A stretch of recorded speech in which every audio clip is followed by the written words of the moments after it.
Hello everyone, I am Adesh Kharate. Welcome to my YouTube channel chem chemistry. आज आपण बघणार आहोत ऑप्टिकल ॲक्टिव्हिटी. ऑप्टिकल ॲक्टिव्हिटी बघण्या अगोदर आपण छोट्या छोट्या गोष्टी जाणून घेऊ ज्याची आपल्याला गरज आहे. फॉर एक्झाम्पल, पहिली गोष्ट आपल्याला पहिली टर्म माहीत पाहिजे, मोनोक्रोमॅटिक लाईट. मोनोक्रोमॅटिक लाईट, ठीक आहे. आता फॉर एक्झाम्पल पहा, मोनो काय रेफर करते, तर मोनो रेफर करते सिंगल. ठीक आहे, मोनो रेफर करते सिंगल. मोनोचा अर्थ होतो सिंगल. त्यानंतर क्रोमा मीन्स कलर, म्हणजे याचा अर्थ काय होते, असा लाईट जो सिंगल कलरचा लाईट सिंगल कलरचा लाईट इमिट करतो. कधी करेल, जेव्हा तो सिंगल वेवलेंथ काय करेल, ॲब्झॉर्ब करेल. ठीक आहे, मग हा काय असतो, हा जो असतो हा सिंगल वेवलेंथ काय करत असतो, ऑब्झर्व करत असतो. Monochromatic light consist of a single colour. ठीक आहे, हा लॅम्बडा काय वेवलेंथचा युनिट आहे. मग आपण याला काय म्हणणार, monochromatic light consist of a single wavelength. नंतर काय असतं, हा लाईट आहे. लाईट म्हणल्यावर जिथं कुठे एअर मीडियम असेल तिथं जो काय होणार, व्हायब्रेट होणार. म्हणजे आपण काय म्हणणार याला, vibrating in all possible plane. In all possible plain.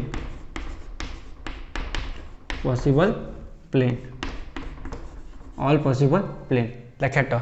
Monochromatic, mono म्हणजे सिंगल. ठीक आहे, सिंगल वेवलेंथ असणारा, म्हणजे the monochromatic light consist of single wavelength. आणि लाईट असल्यामुळे तो काय करणार, vibrating in all possible plain.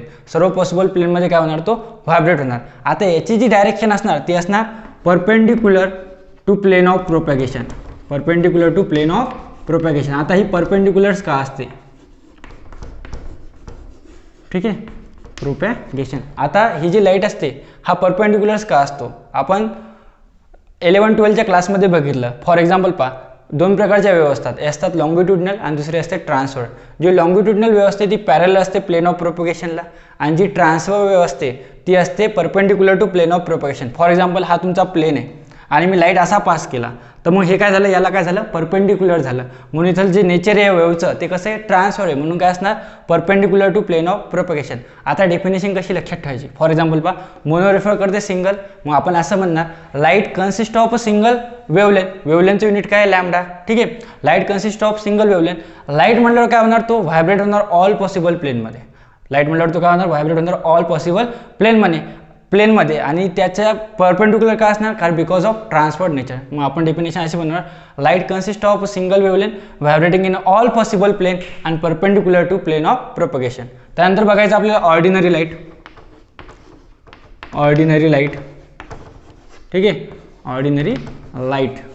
आता ऑर्डिनरी लाईट काय असतो, आता जिथे सिंगल वेवलेंथ, ऑर्डिनरी लाईटमध्ये डिफरंट वेवलेंथ असतात. काय असतात, different wavelength.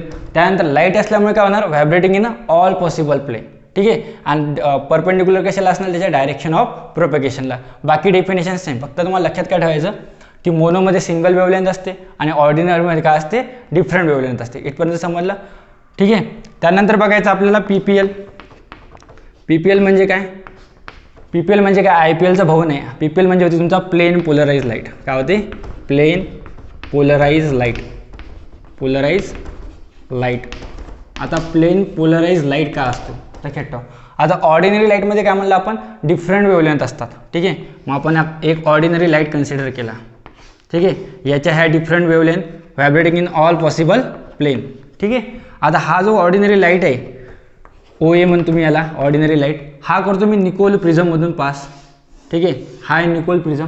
Nicole prism is a combination of 2 prism. हा एक प्रिझम, ठीक आहे, आणि हा एक प्रिझम. हा काय, 2 प्रिझमचं काय कॉम्बिनेशन. आणि ज्या मटेरियलने हे फ्यूज केलं जाते त्याला म्हणायचं कॅनडा बाल्झम. ठीक आहे, हा जो निकोल प्रिझम असतो हा बनलेला असतो कॅल्शियम कार्बोनेटनं. कशापासून बनलेला असतो, कॅल्शियम कार्बोनेटनं. ज्या तुम्ही कॉम्पिटेटिव्ह एक्झाम देतात, CET, त्यानंतर नीट, अशा एक्झाममध्ये तुम्हाला असे क्वेश्चन विचारू शकतात की Nicol prism is made up of, that is CaCO3, NaCO3, LiCO3. मग तुम्हाला त्याचा प्रॉपर आन्सर माहीत पाहिजे. तर कशापासून बनते, हा कॅल्शियम कार्बोनेटपासून बनतं. त्यानंतर हे जो प्रिझम आहे हा कॉम्बिनेशन ऑफ 2 प्रिझम आहे. ज्या मटेरियलपासून बनला त्या मटेरियलला काय म्हणायचं, कॅनडा बाल्झम. ठीक आहे, मग आपण काय केलं, ऑर्डिनरी लाईट घेतला, ऑर्डिनरी लाईट घेतला, निकोल प्रिझममधनं पास केला. मग याच्यापासून जे रे निघतील ते काय होतील, एकाच प्लेनमध्ये व्हायब्रेट होतील. काय होतील, एकाच प्लेनमध्ये व्हायब्रेट होतील. तर या प्लेनला म्हणायचं मग प्लेन पोलराइज लाईट. यालाच काय म्हणायचं, प्लेन पोलराइज लाईट. आता याची डेफिनेशन कशी करायची, when ordinary light passing through the Nicol prism, then rays coming out from the Nicol prism are vibrating in a single plane. या निकोल प्रिझम पासून जे काही रे निघतील ते काय करतील, एकाच प्लेनमध्ये व्हायब्रेट होतील. मग अशा याला काय म्हणायचं, प्लेन पोलराइज लाईट. ठीक आहे, आपण 3 डेफिनेशन पाहिलं आतापर्यंत. मोनोक्रोमॅटिक लाईट म्हणजे single wavelength vibrating in all possible plane and perpendicular to direction of propagation. Ordinary लाईटमध्ये काय, different wavelength as it is. त्यानंतर प्लेन पोलराइज लाईटसाठी काय केलं, ऑर्डिनरी लाईट घेतला, निकोल प्रिझममधनं पास केला, त्याच्यापासून जे काही रेज निघले ते काय झाले, एकाच प्लेनमध्ये व्हायब्रेट झाले. मग याला काय म्हणायचं, प्लेन पोलराइज लाईट. ठीक आहे, त्यानंतर बघा आता तुम्हाला लाईट ओळखता आला पाहिजे. फॉर एक्झाम्पल मी जर तुम्हाला 3 डायग्राम दिल्या, तुम्हाला ओळखता आला पाहिजे की हा लाईट कोणता आहे.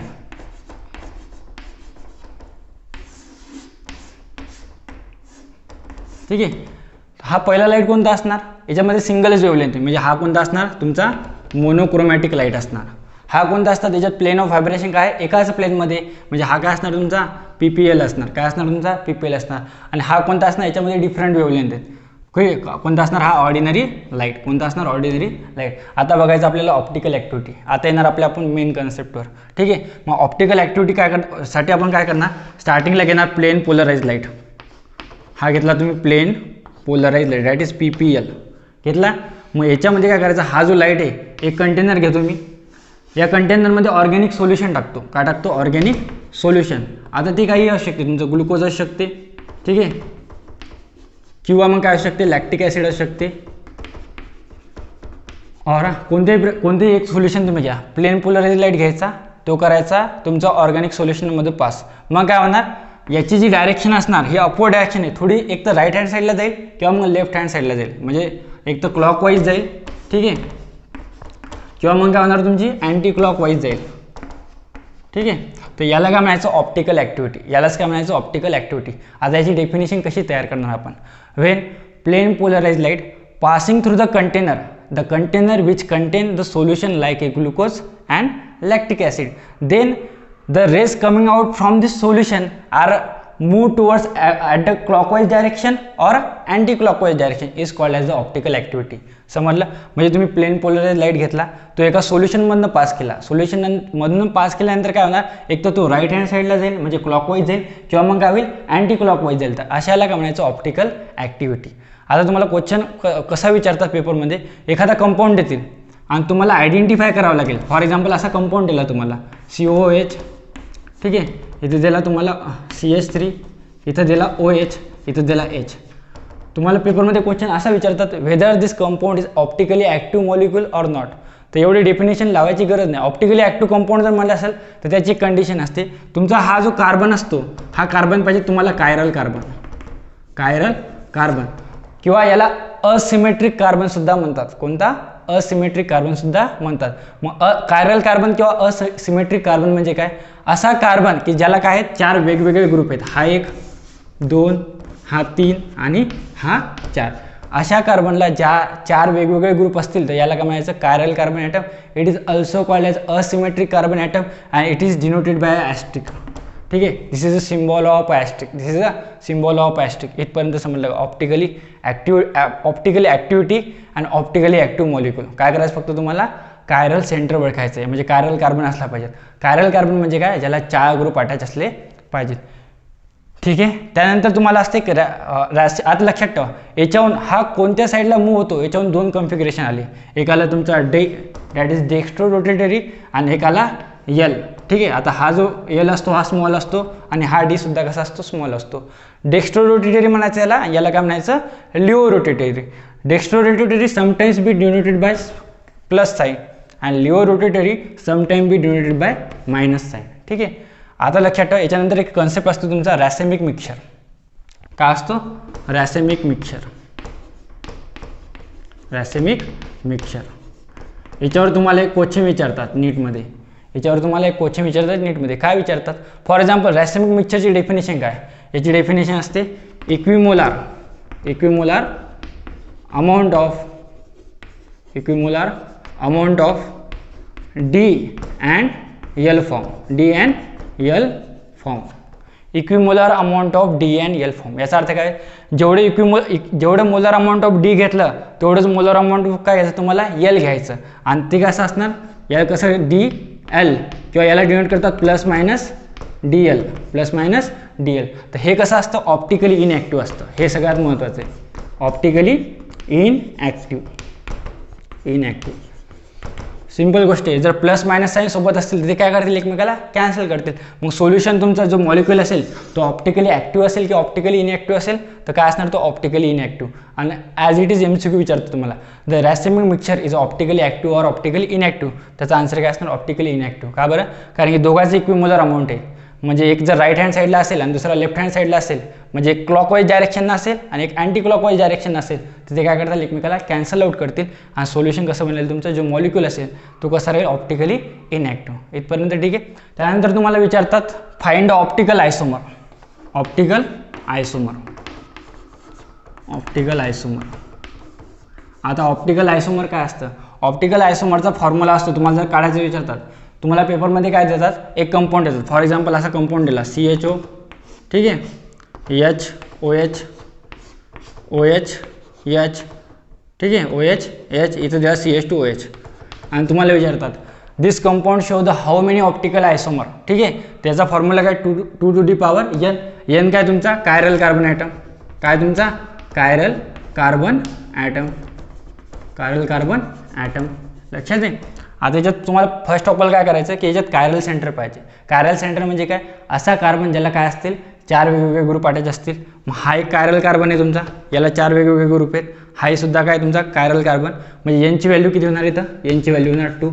याच्यामध्ये ठेवून पहा 2 to the power 2 म्हणजे किती होणार 4. तर याचे ऑप्टिकल आयसोमर किती असतील, 4 असतील. किती असतील, 4 असतील. अशा प्रकारचे क्वेश्चन तुम्हाला पेपरमध्ये विचारतात. ठीक आहे. त्यानंतर एक शेवटचा कॉन्सेप्ट आहे तुमचा इनॅन्शिओमर. काय असते, इनॅन्शिओमर. इनॅन्शिओमर. तर इनॅन्शिओमरच्या 2 कंडिशन असतात. एक तर तुम्हाला कायरल सेंटर पाहिजेत, काय पाहिजेत, कायरल सेंटर. आणि दुसरी कंडिशन म्हणजे तुम्हाला काय पाहिजेत, तुम्हाला पाहिजेत non super imposable, non super imposable, imposable mirror images, mirror images.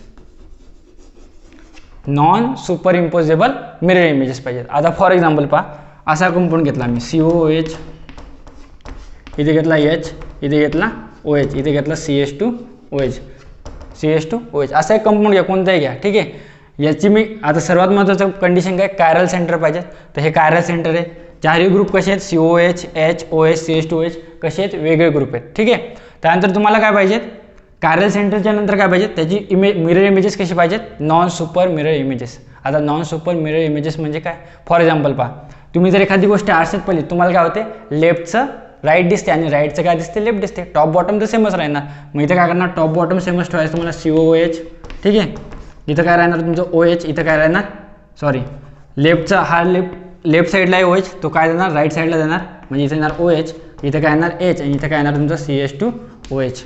हा तुमचा मिरर, हा तुमचा काय मिरर. मग हा जर 2 कंडिशन सॅटिस्फाय करत असेल तर याला काय म्हणायचं, इनॅन्शिओमर.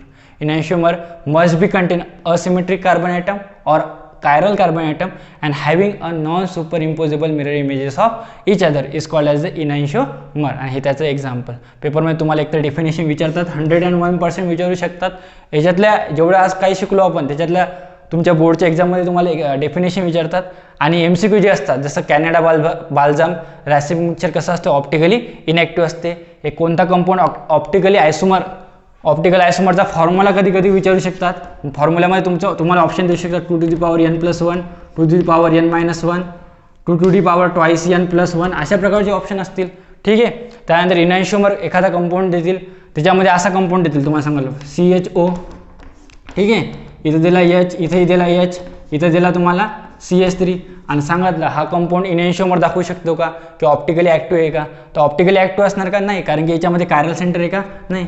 आणि कायरल सेंटर्स नाही म्हणजे इनॅन्शिओमरची कंडिशन सुद्धा सॅटिस्फाय करणार नाही. ठीक आहे. आज आपण इतकं बघितलेलं आहे. भेटूया पुढच्या लेक्चरमध्ये.